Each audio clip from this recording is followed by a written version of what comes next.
जी आप कभी कर्मों का जब खेल बताते हैं, कर्मों का जब पूरा चक्कर बताते हैं तो भयभीत हो जाता है मन की। छोटी छोटी बातों से ही अगर किसी का दिल दुखाया या किसी को हमारे द्वारा ऐसा आचरण हो गया तो उसका हमें भोगना पड़ेगा महाराज जी। पर महाराज जी कभी कभी दूसरे पक्ष में देखा जाता है कि कोई बहुत बुरे आचरण कर रहा है और वो बहुत बाहरी उससे देखा जा रहा है कि वो बहुत धन संपदा और कुछ समय के लिए, जैसे उसका रहस्य जो नहीं जानते हो नहीं समझ पाते।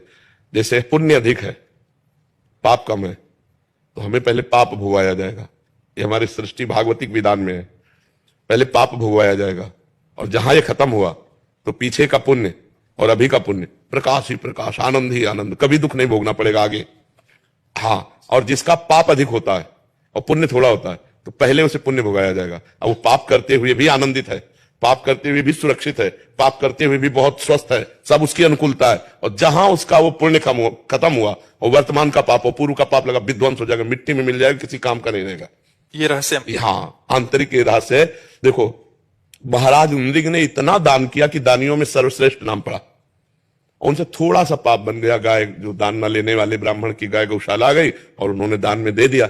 अब वो वापस नहीं दे रहा था, वो वापस ले नहीं रहा था और गौएं, बस इतने अपराध के। तो वहां पूछा गया कि आप अपने आप का थोड़ा सा पाप है, आपको भोगना पड़ेगा, तो आप पहले पाप भोगिए क्योंकि थोड़ा है। तो उनका जिस तुरंत गिरगिट बन के द्वारिका में कुएं में पड़े थे और पुण्य का महान फल कि भगवान श्री कृष्ण के हाथ से उनका उद्धार हुआ और वो अपने स्वरूप को चले गए। तो ये जो पापी लोग हैं बहुत सुखी दिखाई देते हैं। इनका पूर्व का पुण्य जो थोड़ा है उसको नष्ट किया जाता है, और जब ये नष्ट हुआ तो देख लो ऐसे परिवार हैं कि विध्वंस हो गए, देखा गया। हाँ, वो नष्ट हो जाता है। जब पाप का परिणाम आएगा तो नष्ट हो जाएगा। बड़े बड़े संतों को कष्ट में देखा जाता है कि उनके थोड़े पाप है, भोग कर वो भगवान को प्राप्त होंगे। हमारे जी जो भजन कर रहे हैं वो उनमें काफी प्रश्न भी आते हैं ऐसे, तो फिर तो पूर्व का जो पाप है वो उसको कष्ट दे रहा है, और जहां ये पूर्व का पाप नष्ट हुआ और पुण्य का मिलान हुआ, प्रकाश हो जाएगा, आनंदित हो जाएगा। इस विधान को संसारी लोग जानते नहीं तो कहते ज्यादा धर्म कर्म करोगे तो दुख ही भोगोगे, ज्यादा भजन करोगे तो दुख भोगोगे, क्योंकि पाप करने वाले सुखी हो रहे। ऐसा नहीं, पाप करने वाले के पास तो कुछ बच ही नहीं जाता, फिर पुण्य नष्ट होगा तभी तो किसी काम का नहीं रहता कि यहाँ का सब कुछ नष्ट हो जाएगा, इसके बाद नाली का कीड़ा बनेगा कि भूत बनेगा कि प्रेत बनेगा, क्या बनेगा कोई परिणाम का पता नहीं। वो तो कष्ट ही कष्ट है आगे, बस आगे कष्ट है। इसीलिए तो शास्त्र में भरा पड़ा हुआ कि होश में हो जाओ, होश में, नहीं तो फिर भोगना ही भोगना पड़ेगा। नरक जाओ, फिर अन्य योनियों में जाओ, उसमें भी बड़ा कष्ट।